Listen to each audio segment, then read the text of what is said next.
Yeah. So recording is in progress. So again, let me just, for those that need to, so just to start off again for the recording basis. So I've been a resident for 25 years, raised family. I'm a general manager at an energy company. Started in the energy industry straight out of uni. Worked for a company called AGL for about 20 years in various capacities. The last role at AGL was in the energy efficiency space, dealing with large companies like BHP, and worked on many projects where we maximised efficiency gains and minimised inefficiencies. I own a restaurant, Spanish restaurant along Glenferrie Road, where I continued the charge of energy efficiency with all our traders, and have been battling with City Power to get a community battery for all our businesses, so we can enjoy the benefits of sharing of the rooftop solar. Why I've thrown my hat in the ring. I think council needs to do more on energy efficiency, in particular residents. As I said, I'm a resident, so I tried to get rooftop solar on my roof, and City Power said I can't get it because the system is constrained. And where I live at the end of the transformer, and they said it's just, you're not going to ever get that done. So if there's a transformer upgrade with City Power network, then I'll have solar. So I think that is ridiculous. I'm also, as I said, the president of the Glenferrie Traders. So we're trying to get landlords to install rooftop solar for businesses. That has been an almighty headache because the regulatory sort of hurdles has just stopped us in our tracks. Business owners want sustainable power and cheap forms of power. We can't get it unless our landlords agree. So I've been on the charge for net zero for a long, long time, even when it wasn't fashionable back in the early 2000s. What I think we can also do for residents and also the traders and business owners, because there are about 26,000 business owners in the municipality. I think there has to be access to cheap electricity, cheap energy. And one way of doing that is by joining Procurement Australia and getting all businesses online. Costs for energy for both residents and households has jumped immensely. Businesses are actually struggling. We're facing the cost of living recession, where these costs we can't pass on to our customers. So there's a critical juncture that I think council need to address, and I intend to push that charge for both residents and also businesses. How am I going with time? Well, that's 4 minutes, Sam. 4 minutes. Mm-hmm. So on other issues which are very, very important, we've seen youth crime spiral in our municipality, not only along Glenferrie Road, but all other high streets and all other business hubs. And also what I'm intending to do is get the teachers involved from all the private schools and state schools to walk up and down our major streets, because we need the students who are actively involved in petty crime to see their teachers and then just scoot off home, and that will drastically minimise the amount of juvenile delinquency that we're experiencing. So why I put my hand up is because I'm frustrated. Why I put my hand up to become president of the Glenferrie Traders Association, representing about 600 businesses, is because I was frustrated and something had to be done. So I'm sick of shouting from the cheap seats. I'm a person that rolls up my sleeves and I get it done. So that's the main intention, and that's my main driving force to affect change within Boroondara City Council. Perfect timing. I've got a timer on as well.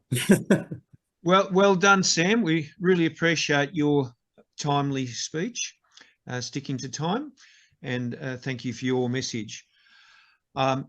It's now my pleasure to invite Councillor Wes Galt for him to give his response to those preordained questions. Thank you very much, Wes. Thanks very much for that invitation and for you all being here tonight.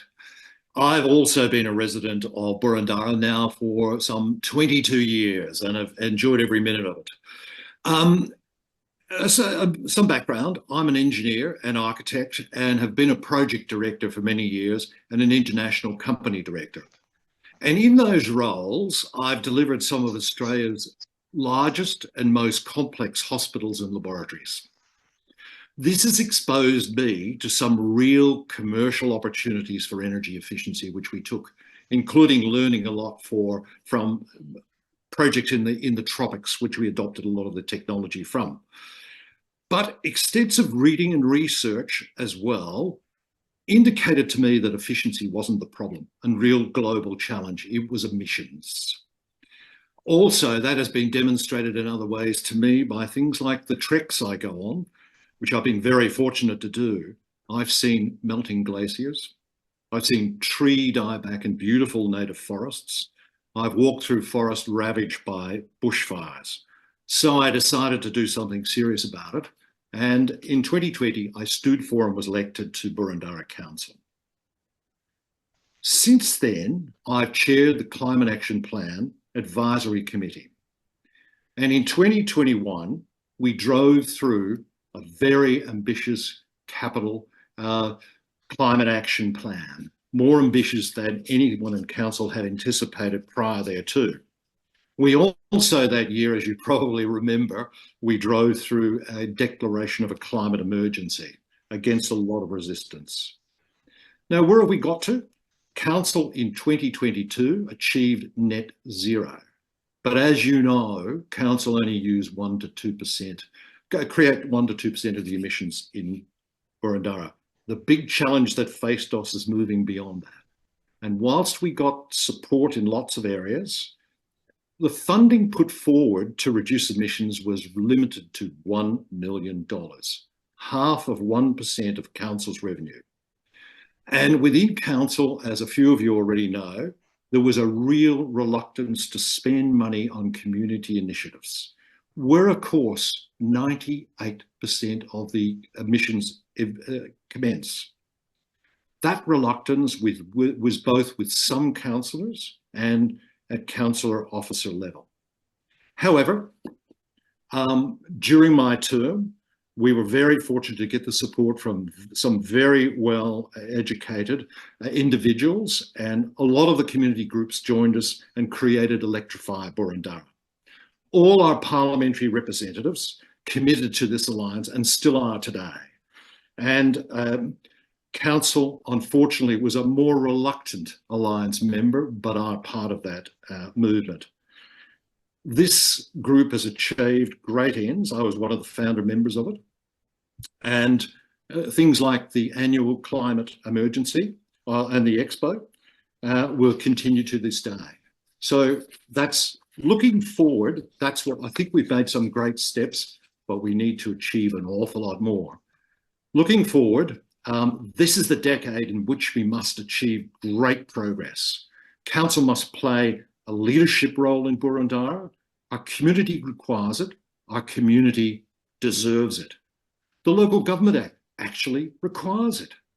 So I believe this starts with the election of the right council members, majority progressive, who will stick with climate commitments long after the heady election time passes us by and the greenwash washes over. I think what we need to change is significant cultural change with our officers who have lived through many relatively denial councils. I would like to see the Climate Action Committee also include community members and community representatives. And I'd like us all to work substantially more closely with those community groups. I'd like to establish a much more realistic budget for action on 4 minutes, Wes. Thanks very much. And finally, I'd like us to set up a climate advisory centre, which we've been pushing for years now, that anyone can go to get advice when they need it. I'd also like to see finally the grant that we've been working for months, proposed by Electrify Boroondara, to set up a database of products, suppliers and services, get through and get paid for them. I'd also like a lot more progress in walking and cycling trails and serious encouragement of alternative forms of transport to increase our tree canopy, and finally, to get some serious reports back from professionals so we know how we're going on climate emissions, so we know how to plan our future. Thanks very much. Thank you. Thanks very much, Wes, and thank you again for sticking to time. I'm very glad we've been able to hear from our two candidates so well this evening. And now, Amy, I believe you'll be able to put forward some questions gleaned from the chat that the audience have put forward. Correct, yes. And my understanding is that each candidate get to answer each question. So I think the decision was made to keep all the other participants on mute and just do questions in the chat box, just so that it doesn't become too busy in the room. But please do keep adding more questions to the chat box, and we should have time hopefully to answer all the questions. So each candidate will answer the question for about 1 minute to 1.5 minutes. And Ken, are you happy to keep time on the question responses, please? Yes, of course. Thank you. Okay, so we might start. Thank you, Diana has provided with us a whole lot of great questions. So I might start with her second question, because we've heard a little bit from each of the candidates about their contribution to protecting our natural environment already. But her question was, how will you defend the need for green space for our local flora and fauna, as opposed to open space for humans within Boroondara? So in my mind, that perhaps covers also, how will we make sure that we maintain and improve our tree canopy as well? So perhaps, I think, Wes, if you answer this first. I'm happy to do that. That's an immense question, which I would think would take a lot more than 1.5 minutes to get through. One of the things we know we're fighting at the moment is a great demand for additional housing. And I think that can all be delivered without touching a single hair of grass that we've got in the area. There's a huge demand also for playing fields, but we must crack a balance. And we're working very hard to establish biodiversity areas, and there's quite a big budget. The other part of council's budget is about 3 million towards parks and gardens, trees and biodiversity planting, and that's now well underway. We also have an open space fund, which will be made richer by the loss of the tennis centre and the building of the Northeast Link. We have opportunities, I think, with that to open up more open space, particularly where we decide to densify, and that's a big debate for the next 2 years. I would very much like to see us acquiring open space adjacent to those denser areas, so the people that live in those other communities can enjoy it. Thank you. Thanks very much, Wes. Dan, would you like to respond to the same question? Absolutely. Look, I'm not going to counteract anything that Wes has said. We're both aligned on many of the actions here, but we need more biodiversity areas. We need more open spaces. I have 2 dogs, and when we walk our dogs, we you basically have to take like a butcher's ticket to get on the oval. There are so many other pets and so many other people walking those tracks. We need more open space. Wes mentioned $3 million. I noted that in the council figures about the open space sort of protection, but I think there's an opportunity to expand that. We need, so what I find is also an area that we require is the open sort of the corridors that we have for where wildlife and humans coexist. So when we do the trail walks, sorry, see? That's 1 minute. If you could wrap up, please. So again, tree canopy. That's the reason why I came to Boroondara 25 years ago, because of the open space and the treescape. I don't want that changed. Thanks, Sam. Thank you both. So just to give you a little bit more of an opportunity perhaps to talk about this particular topic about green and tree spaces, Melissa has just added into the chat box, what are your ideas about increasing biodiversity through council? So perhaps Sam can start answering this question, same thing, 1 minute each, but specific ideas or policies or thoughts on how to increase biodiversity. Yep.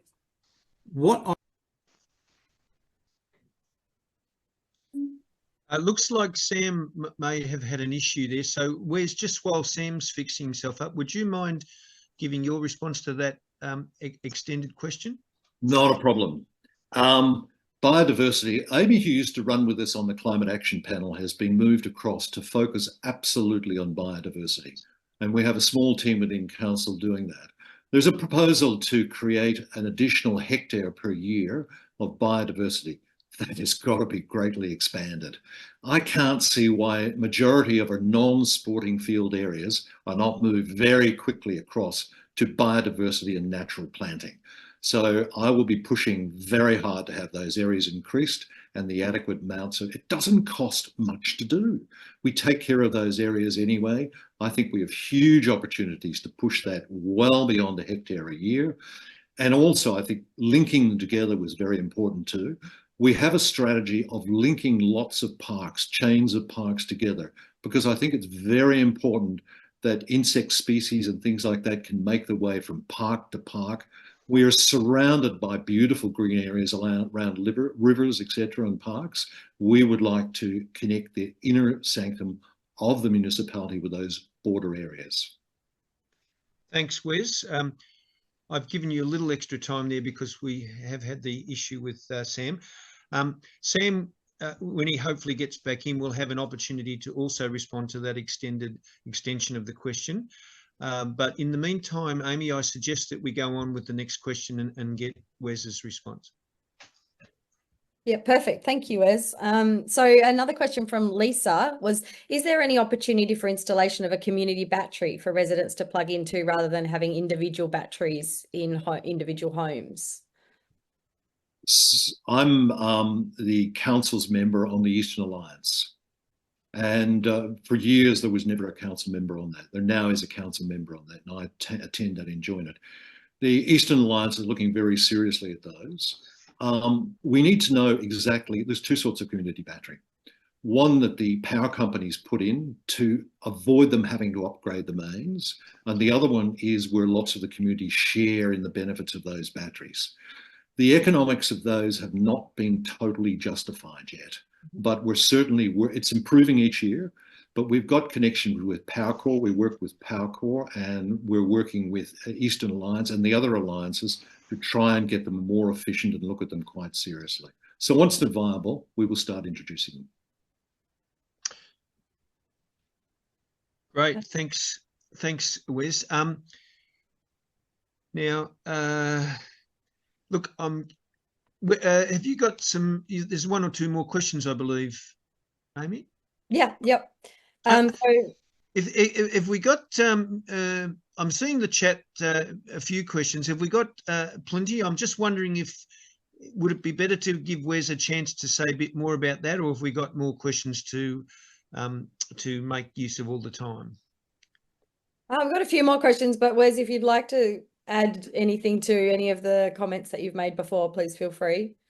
Have you got any questions of me regarding my response? Might be a better way of doing that.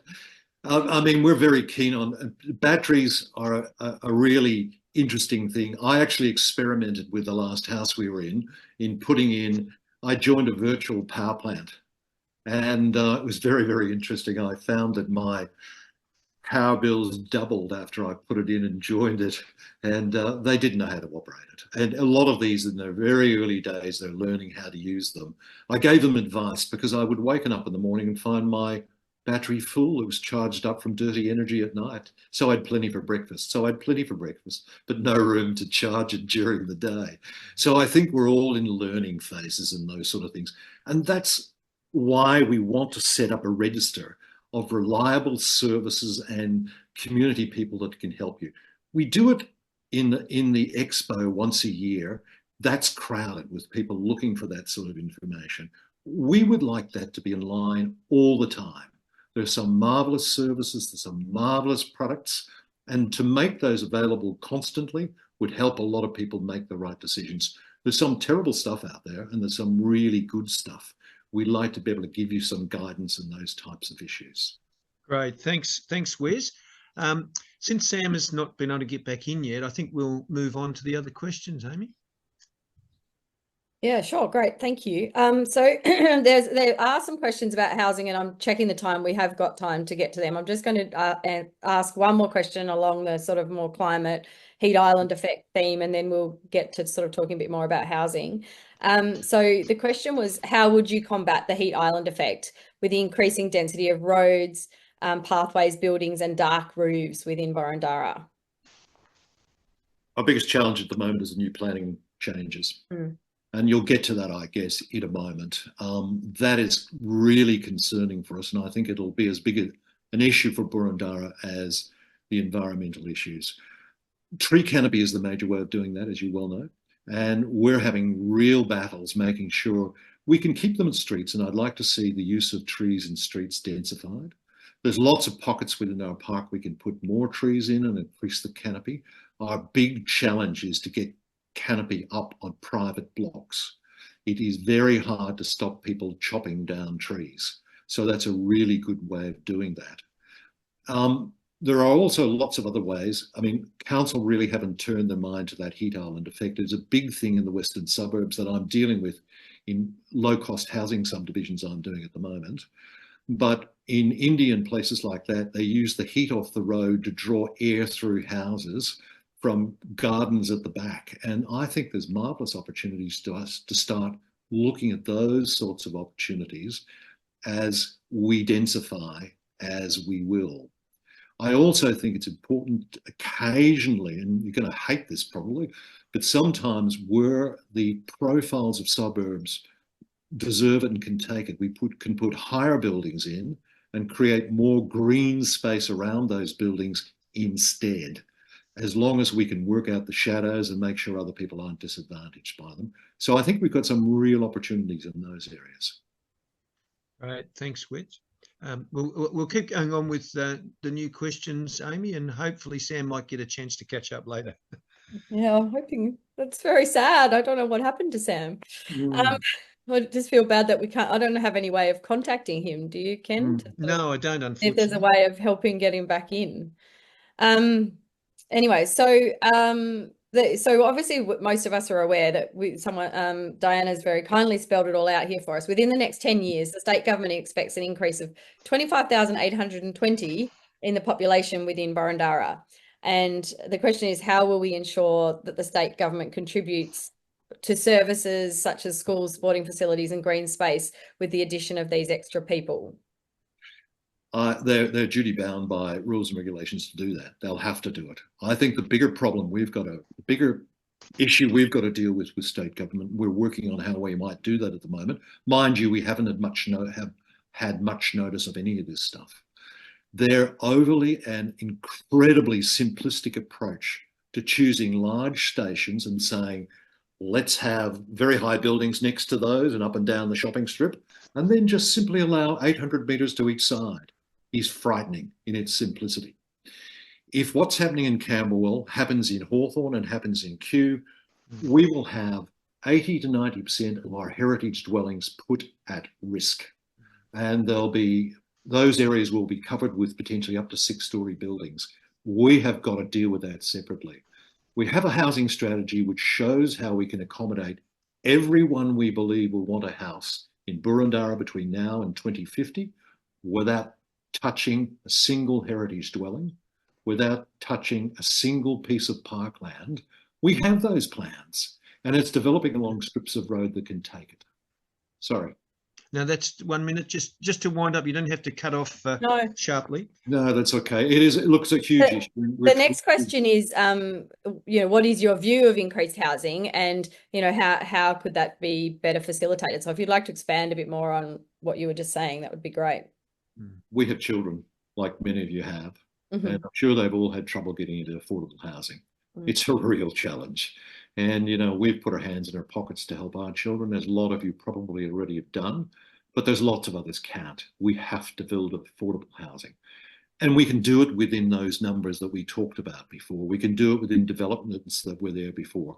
But I think the big thing is state government are talking about affordable being 10% cheaper than the market. And forcing people building on government land to allow 10% for affordable dwellings. In the UK, they require up to 50% affordable housing, 20% better than the marketplace. We are so far behind with those things. We need to get real about providing accommodation that our next generations and the downsizers can afford. Great, thanks, Wes. We could perhaps move on to the next question. There seem to be a few flowing in there, Amy. There's quite a few here.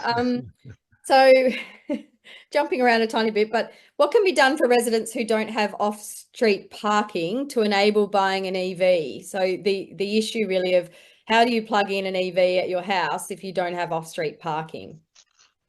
We've looked at lots of options for that, including trying to run pop-ups into nature strips and things like that. But I think the most likely area I think we'll come out on is we've built a relationship with Powercorp, and they've been very good to have high-level meetings with us. And we're looking at doing pole-mounted chargers. And I would love to see, I had a scheme a while ago and we haven't launched it yet. We're in terrace house areas where there's a lack of driveways. We will ask streets to volunteer a parking space near a power pole where we can have a pole-mounted charger, which is much, much cheaper than those big EV charging station chargers, charging directly from the cables, and developing a sharing system within streets where they can use that spot. I think that's the most likely way we'll go forward. Some trials are going in that at the moment. We'd like to accelerate that much faster. Great, thanks, Wes. Thank you, Wes. Yeah, that sounds very positive. Nice to hear that there might be some solutions. I know that's certainly a problem that quite a few people I know are struggling with, buying an EV. Well, queuing at charging stations isn't much fun. No. No, well, it puts people off even buying EVs if they feel they're not going to be able to charge them. So that's great to hear that, Wes. Yeah, which it shouldn't. Malcolm has observed that many existing council garden areas, particularly native and Indigenous plantings, are often not well maintained. What can be done to ensure budgets are sufficient and adequate to maintain those areas, those beautiful green spaces that we have? We have a fairly big budget for it already, but we can always find more for it. We're a very well-off council. I'd suggest if you see areas that aren't being properly maintained, let your council know, and let your councillor know that you feel that way. And I've found that people have reported those sort of things to me, and we're able to reverse it very, very quickly. I mean, sometimes there aren't officers walking the street looking for those sort of things, and it's great to have an input from residents to say, we're missing that. We need to do something about it. So please let council know. There's another Snap Something Solve, which I haven't used yet, but you can use to advise council as well. And if you want to know what that is, I can bone up on it and let you know what it is. That's Snap Send Solve. Thank you. It's a great thing to refer people to, Wes. So thanks for that. Do use it. We appreciate knowing. Yeah, fantastic. Thank you. Well, so many little extra facts that we're learning tonight. Yes, I've just had a message from Sam, and thank you to Libby and Melissa who are sending me messages with his number, that he's trying to log back in on his phone, and Zoom stopped working on his laptop. So he's apologising, and hopefully if he can get back in, we'll give him a chance to answer as many of these questions as we can as well. So thank you, Wes, for just being in the firing lane here for a little while. Here's another question. What can we do to ensure the state government doesn't overwrite council's planning powers? Oh, goodness. I'd like to ask you that question. The answer I would give, I have to be very blunt about this. If you look at the Australian Constitution, local government doesn't exist in the Australian Constitution. We only exist at the behest of state government. So we owe our very existence to state government. Much of my life was spent as a project director on major projects, which I was also never named as a participant in the project. And it's like, they call it herding cats. You need to work, you need to use all your powers of persuasion. And as long, well, this is being monitored, you've got to use the press and lots of other things to deliver on your outcomes. We're anticipating a huge battle over this new planning regulations. We're going to have to bring in crossbenchers, I think. We're going to have to bring in press. We're going to have to bring in lots of other things. We'll be personally approaching members and ministers. It's a major battle. It always is a major battle. And more state government are stepping in on planning.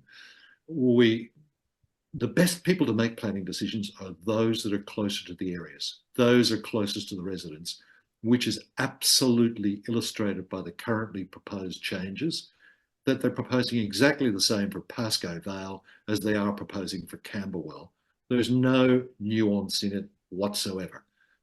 Local government is best placed to make those decisions, and we'll continue to push that. Great, thanks, Wes. Thank you. Now, Ken, I'm just going to jump in because I think this is Sam on his iPhone, but I can't unmute him because he's not a co-host, and so I'm not sure. I'm just trying to work out whether I can make him a co-host or whether I might duck back out of the breakout room to chat with Julian, who's managing the whole Zoom, to see if he can give Sam access to be able to speak.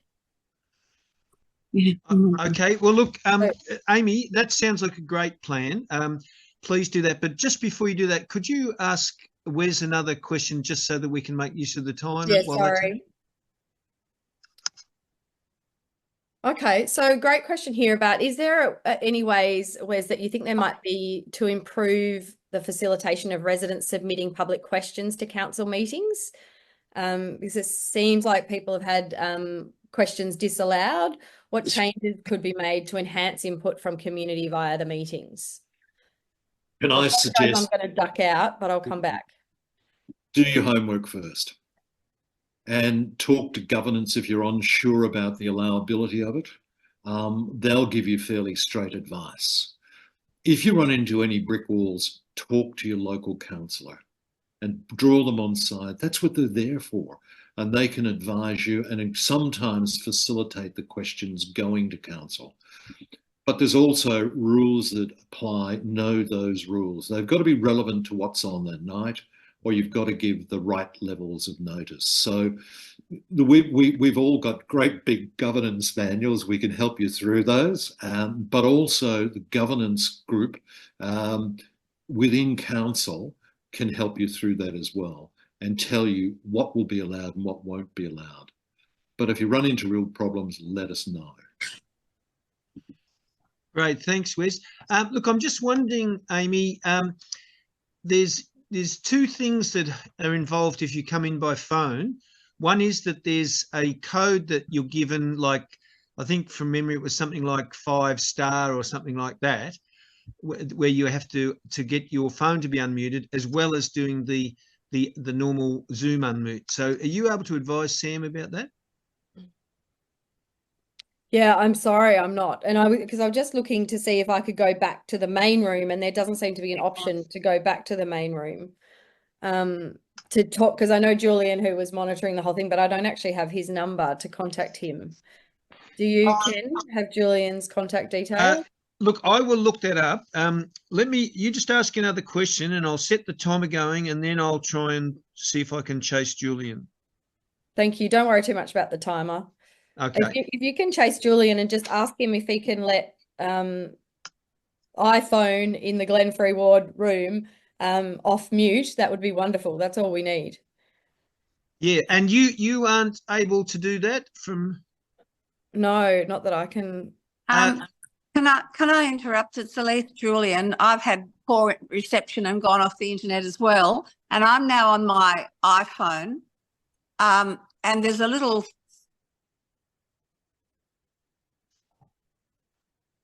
Can you hear me when I speak? Yes, now we can. Yes. Yeah. So there's a little circle in the middle of the screen saying tap to speak when you're on the iPhone.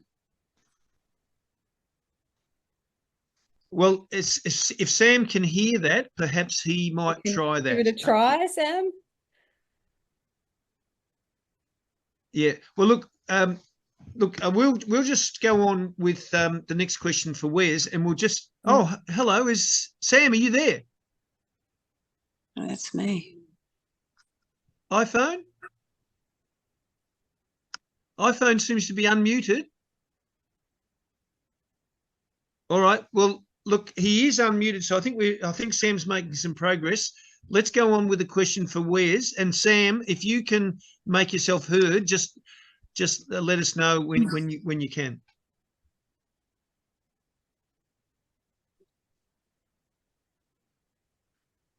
Okay, I think we'll carry on with the question for Wes. Thank you. Sorry, my brain's going in a few different places. I think we've covered most of the questions. Off-street parking. I have got some reserved questions if we have gotten through all the audience questions, or if there's anyone in the audience who has put a question in the chat that we may have overlooked, if they could raise their hand, then we'll try and make sure we don't miss any of your questions. It's Elise Julian here. I'm on my phone too, so I can't see everything. But I did have a question about local housing and social housing policy, and the whole issue of not in my backyard, which I think is very widespread in the Boroondara region. Right. Thank you very much for that. And just to clarify, I think you're on the iPhone, the user-labelled iPhone, rather than Sam, I think. I'm on the iPhone now because my internet, as usual, dropped out again. So we may not have Sam actually in the meeting, unfortunately, yet. Okay. Well, look, Wes, did you manage to get that question that was just asked? Yes, I did. I think we'll go ahead with that, and we'll just look out for Sam in the meantime. Yeah. And these are non-climate issues anyway, so I'm happy to talk about them generally. Social and affordable housing are vexed issues on this current council. Yeah. There seems to be resistance to funding things that aren't normally council business. Whereas some other councils have grappled with this, like Monash, and they've set up schemes to do that. Like any municipality, we need a variety of housing, a wide variety of housing. And I think particularly some of us, a very small number of us, and some of the potential incoming councillors are very keen to see this reversed, where we can look at schemes. I've looked at schemes before overseas and in Australia, where we come up with joint private and public funding to put up models like this, where we actually build things that are jointly funded by a number of bodies, particularly in the area of social housing. But I've got to say, at this point in time, Boroondara isn't dealing with social housing, and there seems to be a little resistance in the community. But I think the more time goes by, we're going to have to do something about it. Great. Thanks, Wes. Can I just respond to that and encourage council to look at the area Kew Junction, Yes. the Road Traffic Safety Authority. Roads? It's a perfect place for Absolutely. a mix of social housing and ordinary housing. There are a lot of people who need flats in so-called not social housing way, and I can't see why they couldn't cover both those things in that site. Great. Thank you very much. It's good to have some interaction, even though strictly speaking, we're not supposed to be doing that. But thank you for that. That was that was relevant. And Amy, is there another question amongst the chat, or have we gotten through those? Not that I can see, but Ken, I think most of the questions have been covered. All but right. I'm very happy, in the interest of sort of trying to make this as inclusive for everybody in the audience as possible. If anybody else does have a question, please put your hand up, and we'll see if we can either unmute you, or if you can type it into the box.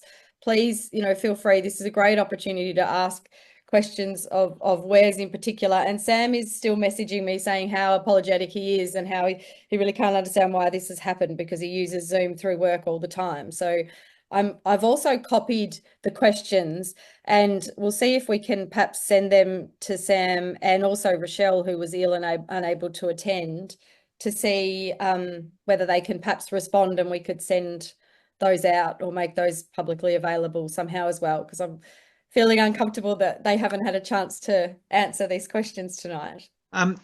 Amy, just as a possibility, if Sam's struggling with the Zoom, as a bit of a kludge, would Sam be able to ring your iPhone and you put your iPhone on, or your phone on speaker? What a great idea. Thank you, Ken. All right, we'll try that. But in the meantime, we'll check, first of all, if there's anyone in the audience who has an additional question. Otherwise, I'm going to just go to some backup questions. Would you like me to address 60 Denmark Street further? I would personally, if unless people in the audience start shaking their head, I'd be happy for you to do that, because I've just prepared a submission from a lot of footprints on that in recent weeks. We can work on it offline if you like then. Yeah. No, look, I'm happy for you to have 1 minute, Wes, because I think it's an important issue that a lot of people would be interested in. So would you like to have a minute on that? Absolutely. There's been great press focus on not having enough housing in areas and development areas. I can't get over that site's been muted for development for years. And I can't understand why it hasn't taken place by now. Council have done a scheme for it, and they've shown it to state government, and state government agree with it. They've got a very similar scheme. But so it will take some commercial development, it'll take affordable housing, and it could also take social housing. It's government land. It should be used for these other schemes. It doesn't owe them anything. I would also like to see walking and cycling trails. I'd like to see the Ellie Brae Reserve extended right up through that site and into Kew as an alternative link, because that's not near a train station, but we could link it by walking and cycling back down into Hawthorne, which would be just fantastic.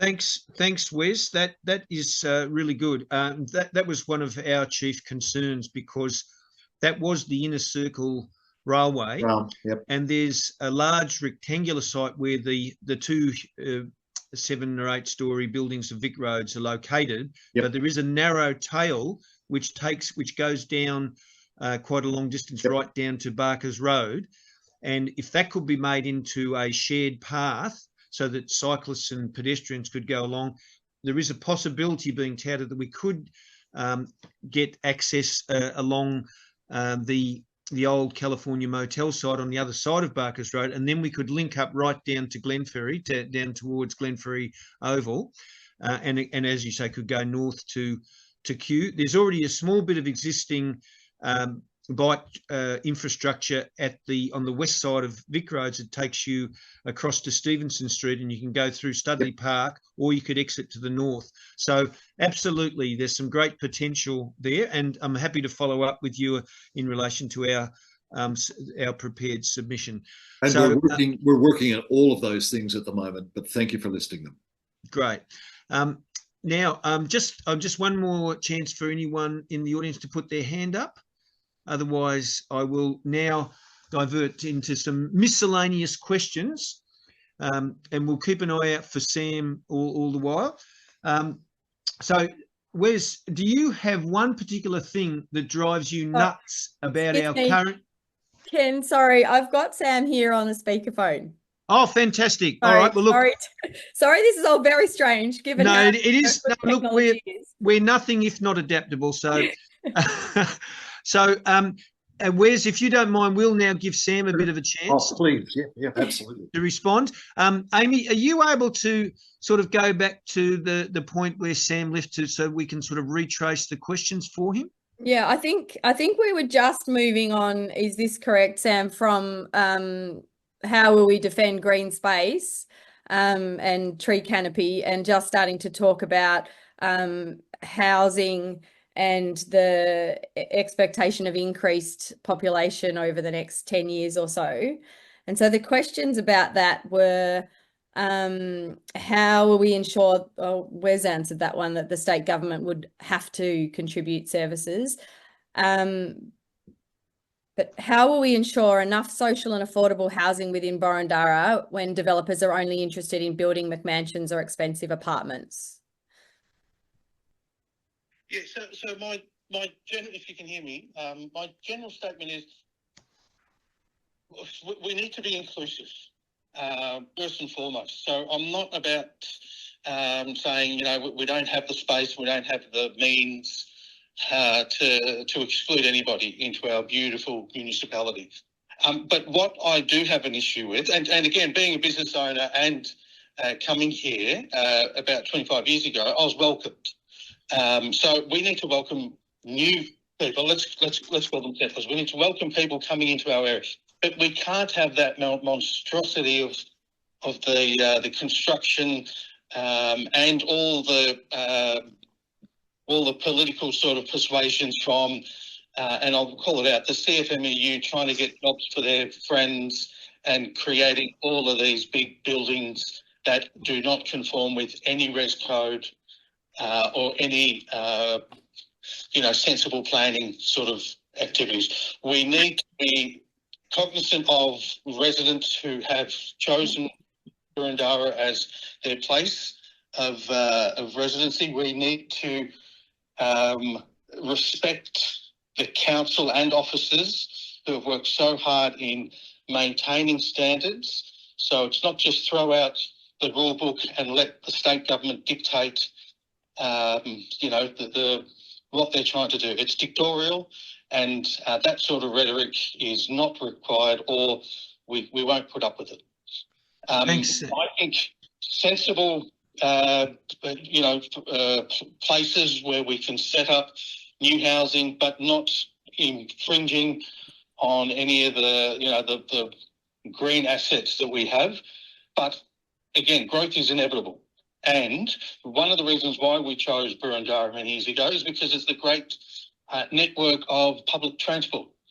So my son still doesn't have a car, and he's 22, because he doesn't have to have a car because he can get about on the transportation that we have publicly. So, to answer the question is we welcome new people, new residents, but not anything above 7, 8 story buildings. Okay, thanks, Sam. That's a good answer to that question. Amy, would you like to go on to the next one? Thank you. Just checking everyone can hear Sam okay. Getting some nods. That's great, Yep. Sam. They can hear you. Thank you. So another question was about EV chargers for people who are living in houses that don't have off-street car parking. Any thoughts or suggestions on that topic?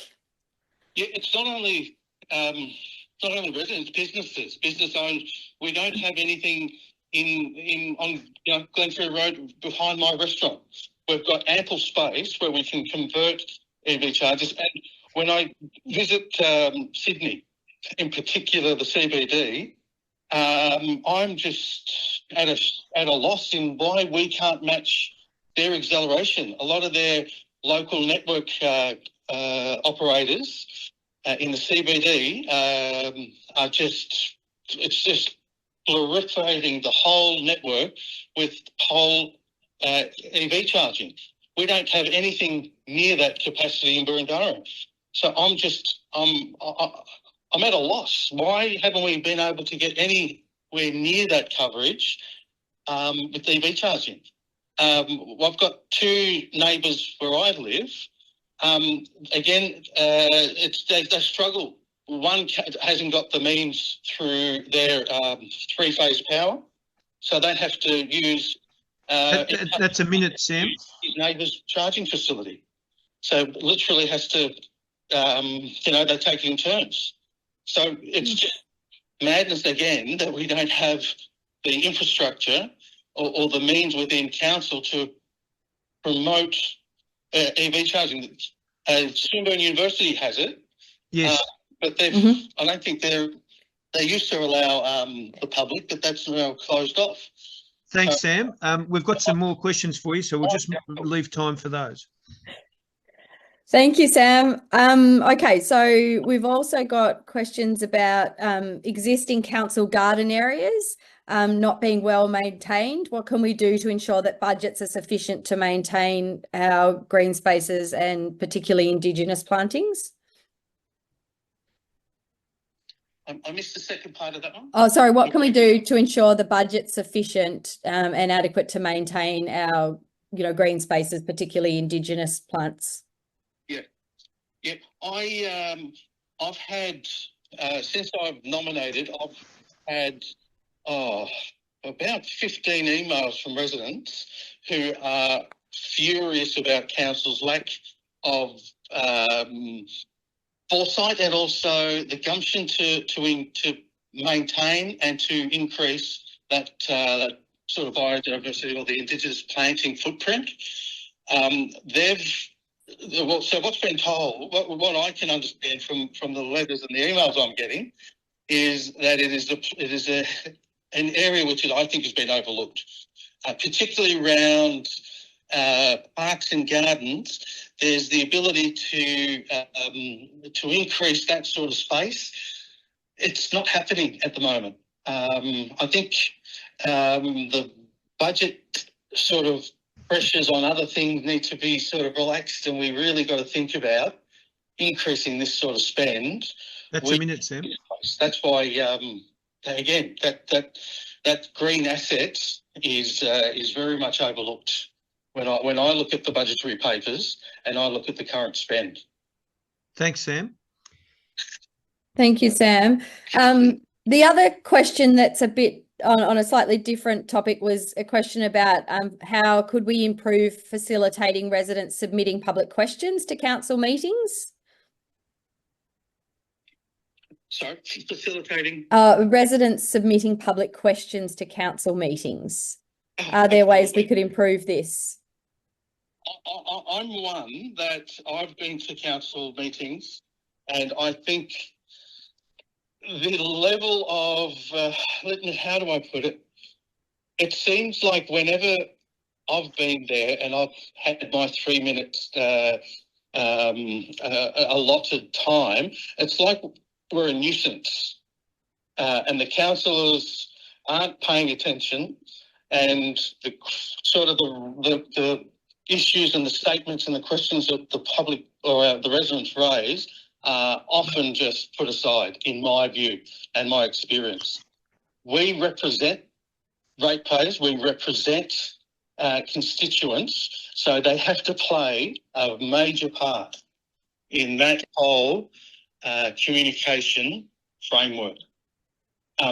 We need to increase the time that residents can ask questions. That allotted 3 minutes, I think, isn't enough. And that whole, us versus them, I think it should all be a level playing field. That's 1 minute, Sam. It isn't. Okay, next question, Amy. I think, Ken, unless you can pinpoint something, I think that's covered all the sort of topic areas that that Wes had a chance to speak on earlier. Fantastic. All right. Well, we've evened it up as much as we reasonably could. Well, we're just about at the time for the candidates to give some closing remarks, but we have just a little bit of flexibility if there's some more audience questions. Otherwise, I might just sneak in one or two reserve questions. Yep. Or Ken, there's another question that's just come through. So I think great. if we answer this question and then closing remarks would be perfect timing, I think. So Boroondara no longer has a community newspaper such as the Progress Press. The Boroondara Bulletin is council's mouthpiece, but how could we encourage a community-driven alternative where debate and diverse opinion can be heard and the public can get an independent insight into council workings? Okay, Wes, I think we'll give you a go. Sam's had a bit of a trot, so we'll give him a short break. To some degree, the Glenferrie Times fills a bit of that space, but it very much focuses on trader issues, as it should, as it is funded by traders. The Eastern News does a little bit of that as well. I don't know how many of you subscribe to that. So we have got some outlets, but council, the Bulletin could be used for an awful lot more things. They're very strict about what they allow in there. I've tried to get things in like advertising things that are happening in our community, and I get blocked. I really think we've got to loosen up and get the Bulletin to be more of a community paper that gives us an awful lot more information. Apart from that, it needs someone to stump up and look at those things. A lot of country newspapers are going broke. Maybe encouraging the Eastern News or supporting Glenferrie Times to keep operating, because it may be winding up. So I think if we can give it a lot of encouragement to keep it going, that would be fantastic. It plays a major part in our community. Thanks, Wes. Sam, would you like to respond? Yeah, absolutely. Just to correct what, so the Glenferrie Times started as a trader magazine / communication. That then was taken over by a resident, Leon Pesamenti. So then the traders stopped funding it. And then Leon took that on personally, and he did a great job for many years. What I, as the president of the Glenferrie Traders Association, I'm talking to my committee to get that funding back in place and to rejuvenate and sort of kickstart that again, and to make it a broader appeal type of communication where we can include not just trader issues and concerns and highlighting what we do and how we do things, but to make it more inclusive, to, again, getting lighter footprints involved, getting all the other interest groups. That's a minute, Sam. I'm actually starting conversations with the Glenferrie Times to make it a broader appealing sort of subscription, can be subscription-based, or just looking at all the alternatives. But I also agree the bulletin, Boroondara Bulletin, needs, I think, a little bit more broader sort of, appeal. Yeah. There's a lot more that we can do social media. Okay, great. So great, Sam. Well, thanks for that, and thanks for the bit of history. We'll now move into an opportunity for both candidates to have some closing remarks, and these are scheduled to be for 2 minutes each, so slightly longer than answering the questions. And we can probably let these go a little bit over, so you don't have to necessarily cut off sharply if I give you the 2 minute warning, but if you could start sort of winding up at that point. So we'll go back to Wes, if you're happy with that, Wes, for your nominal 2 minutes closing remarks. Great. Thank you very much for that opportunity. Concern on climate drove me to stand for council. I'd be off retiring now otherwise, because I really felt I needed to do something about it. We've made some fantastic progress. The Climate Action Plan, the Declaration, Electrify Boroondara, I couldn't be happier with some of the things that are being achieved. But we need to do much, much more. Much more remains to be done. And I honestly believe unless we do more and work an awful lot harder at it, working jointly with the groups within our community, we won't achieve our plan. And we need to achieve our plan. What do we do about this? Council needs to become a real leader, not just a random supporter of action in the community. It needs to draw together some of our expert groups that we've got in the community, Lighter Footprints, Electrify Boroondara, Case CCA, etc., and involve those more directly in our activities. Put some realistic funding behind it so it works seriously. Support and promote alternative forms of transport and get that tree canopy increased. And measure progress so we know if we're doing okay or not doing okay. If we were to achieve our real climate change goals, as we must, as all councils must, as all levels of government must, we need to elect and maintain a committed progressive council and hopefully keep such a council in place for at least the rest of this decade. Now, if I can just finish by reminding us what the targets we're aiming for. Council has achieved net neutrality in 2022, but we need it for the whole community. We are targeting net carbon neutrality by 2035 for all of Boroondara. It's a big ask. And actual neutrality, that's fine, by 2040. That's all I want to say. Thanks very much for the opportunity thank Thank you, Wes, and thank you for being so timely. Sam, you've got your 2 minutes with a little chance to just carry over a little bit beyond that if you need to. Yeah, no problem. And again, thank you for everybody's time. Apologies, I've got the international company that I work for. They've actually rebooted and they're saying Zoom is available, but I'll continue on the phone. I won't I won't go back on the Zoom.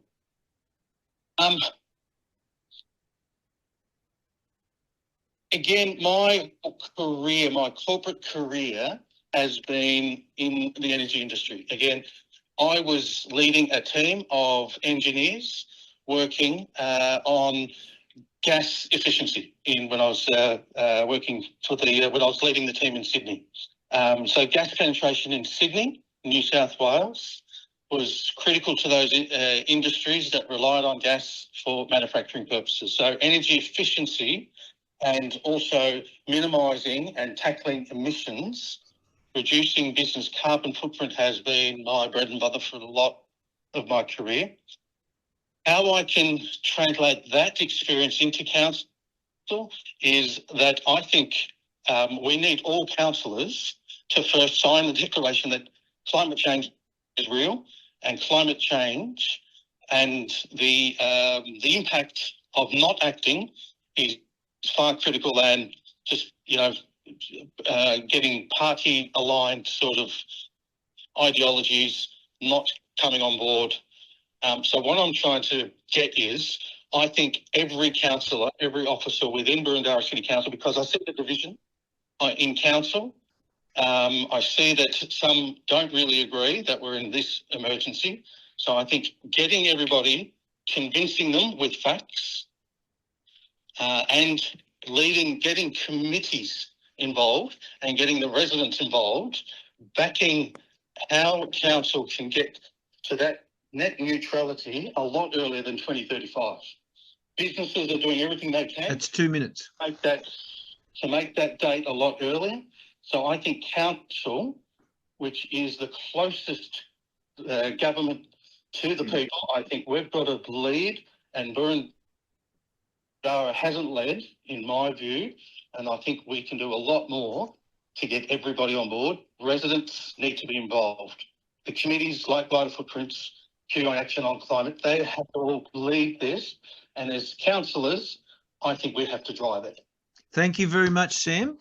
And thank you to both of our candidates who are able to make it tonight. I'll just make some brief concluding remarks. Thanking also you, the audience, for coming along and hearing your council candidates. And I will note that we do hope to make the recordings of the ward breakout rooms available. So on our website, as usual, you should be able to find some recordings later if you'd like to listen to that, or if you want to refer other people to that.